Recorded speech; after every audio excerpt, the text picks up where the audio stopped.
wabarakatuh. Semangat pagi, salam koi lover. Nah, ini saya akan mencoba mereview daripada kolam koi saya ya. Kolam koi ini sebenarnya sudah ada sejak tahun 2015. Hanya saja waktu itu kolam ini tidak ada chambernya ya, atau bilik atau kamar semacam tidak ada dulu, jadi los begitu saja ya, polosan gitu ya. Sehingga waktu itu ketika saya pelihara koi ya, 1 minggu mati, 2 minggu mati, bahkan ikan apa saja yang saya pelihara di sini mati sampai saya bingung waktu itu ya. Terus akhirnya saya coba belajar dari YouTube, dari sharing dengan teman-teman. Akhirnya saya bisa memodifikasi kolam saya ini ya. Jadi ini kolam yang saya modifikasi. Jadi awalnya ini chamber semacam ini tidak ada. Oke ya, kita akan coba review dari awal. Ini adalah kolam utama saya. Kolam ini awalnya berukuran kurang lebih sekitar 2,5 meter ya, kurang lebih 2,5 meter dengan kedalaman 70 cm ya, lebarnya 50 cm ya. Nah, kemudian pada akhirnya karena dulu tidak ada chambernya ya, atau bilik ya gitu kan, tidak ada biliknya, kemudian saya ambil kurang lebih sekitar 70 cm saya gunakan khusus untuk bilik atau chamber ya. Kita bisa lihat di sini, ini adalah kolam utama saya. Di situ ada pipa, ada 2 pipa. Memang pipanya ini di luar karena tadi saya jelaskan di awal bahwa ini adalah kolam yang saya modifikasi, karena dulu tidak ada pemipaan semacam ini, tidak ada ya. Nah, kita lihat di situ ada pipa yang ada keninya ya, keni ya. Kemudian di sini juga ada T ya, ada T di situ. Terus kemudian di sini saya kasih stop kran ya. Dari situ masuklah dia ke bilik 1 gitu kan. Nah, di situ tadi ada keni sama T, tadi fungsinya adalah dia untuk menangkap atau istilahnya menyedot kotoran-kotoran ikan yang jatuh ke bawah ya. Kemudian di sini juga ada skimmer. Nah, ini juga saya modifikasi sendiri. Nah, dari skimmer ini juga untuk menyedot atau mengambil sisa-sisa pakan, kemudian minyak ataupun kotoran ikan yang tidak jatuh ke bawah atau mengambang, dia masuk juga di sini. Nah, itu. Nah, kebetulan itu ada kotorannya ya, dia masuk ke bilik 1 atau chamber 1 ya.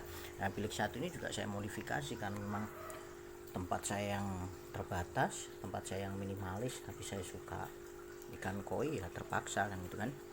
Saya bikin kecil, ini hanya 30 sentian ya, sekitar 30 cm dengan kedalaman 70 cm gitu kan, dan lebarnya sama dengan kolam utama, yaitu sekitar 50 cm ya. Nah, di paling bawah ini saya sengaja saya tidak bongkar ya, saya hanya jelaskan saja. Di bawah saya kasih tak-takan dulu, atau saya kasih rak dengan harapan kotoran yang masuk dari kolam utama gitu kan, dia tidak naik ke atas semua tapi bisa mengendap ke bawah. Oke, bisa mengendap ke bawah. Nah, di atas rak tadi baru saya kasih yang namanya filter mekanik. Saya pakai jaring nelayan ya. Jaring nelayan di situ saya pakai totalnya sekitar 6 kilo ya, tapi akhirnya menjadi 2 lapis. Kemudian lapis berikutnya, terus lapis ketiganya saya masih pakai filter mekanik. Saya gunakan busa biofil ya. Busa biofil ini saya gunakan juga 2 lapis. Baru setelah busa biofil saya kasih yang namanya bioball, kemudian karang jahe, kemudian oyster.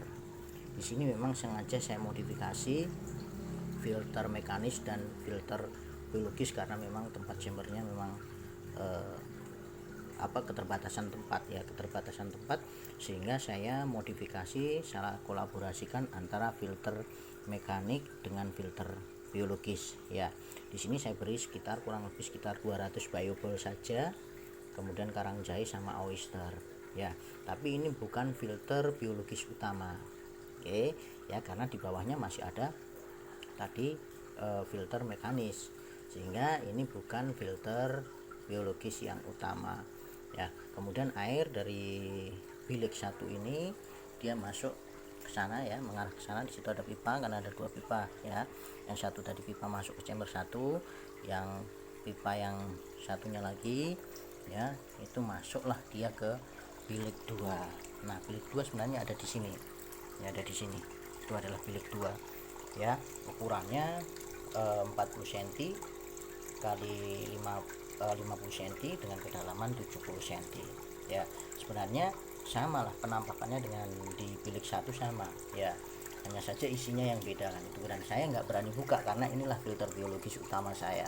Kalau yang tadi adalah filter kombinasi antara mekanik dengan biologis yang dan di sana bukan filter biologis yang utama, ini adalah filter biologis utama saya ya. Di situ, di dalam situ ya, penampakannya hampir sama, hanya saja isinya beda. Di dalam situ ada kurang lebih sekitar 2000 biobol, sama saya kasih rak dulu, kemudian di atasnya baru saya kasih yang namanya biobol kurang lebih sekitar 2000 biji ya.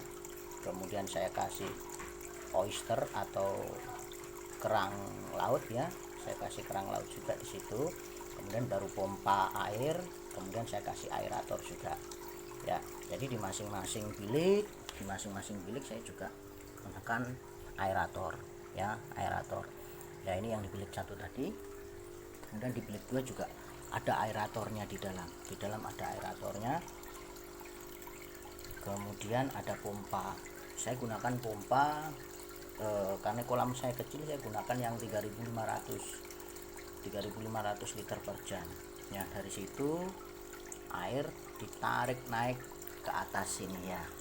Nah, ini itu kotak itu sebenarnya itu juga saya modifikasi sendiri ya. Di samping dia berfungsi sebagai waterfall, di dalamnya saya kasih filter biologis juga ya. Saya gunakan di situ batu apung. Jadi di situ sebenarnya di dalam situ full semuanya dengan batu apung di dalam situ ya, full batu apung. Kemudian dia baru saya jatuhkan ke apa ya, ini kotak kedua lah, kotak penampungan untuk waterfall kedua. Di sini saya isi pakai pecahan-pecahan karang jahe ya, baru dia akan jatuh ke kolam utama ya. Di kolam utama masih saya kasih juga aerator ya. Fungsinya dia di samping juga untuk menambah oksigen di dalam kolam utama, tetapi dia juga bisa mendorong air agar berputar ya, mendorong air agar berputar. Oke, kemudian di situ saya kasih pompa kecil, sebenarnya terlalu kecil ya. Itu saya gunakan sebagai pompa Venturi ya. Ya, ada gelembungnya, kelihatan ya, kelihatan sebagai pompa Venturi ya. Jadi dan airnya bening sekali ya, airnya bening sekali ya. Ini sangat minimalis sekali, dan tentunya bagi pemula seperti saya, kalau membuat kolam sebaiknya memang disetting dari awal ya, tidak bongkar pasang seperti pengalaman saya ya, sehingga memang kolamnya tidak begitu rapi kan. Itu kan pemipaan akhirnya ada di luar. Kemudian bilik-biliknya ini saya bikin sendiri biliknya, saya tidak melibatkan tukang ya. Saya belajar dari YouTube, kemudian saya belajar dari internet, kemudian dari sharing dengan teman-teman. Ini kolah-kolah atau bilik ini, bilik-bilik atau chamber ini saya buat sendiri ya, saya buat sendiri. Dan beginilah penampakan kolam saya. Ini cukup bening, airnya cukup bening ya, ikannya sehat ya. Nah itu.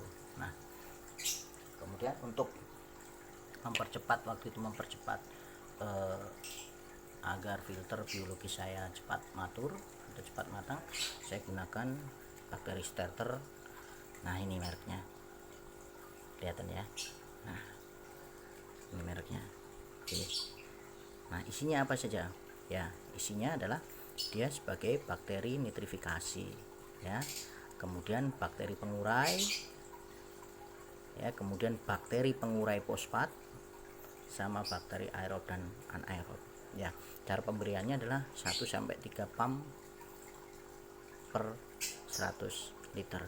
Jadi karena kurang lebih air saya ini hanya sekitar 1000 liter ya, sehingga saya biasanya menggunakan sekitar 10 pompa, nggak terlalu banyak, jadi saya pencet sekitar 10 pencetan sudah cukup saya masukkan.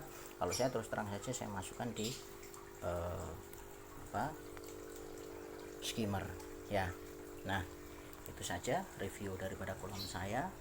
Tetap semangat bagi pemula, jangan menyerah untuk belajar, karena pelihara koi itu mudah.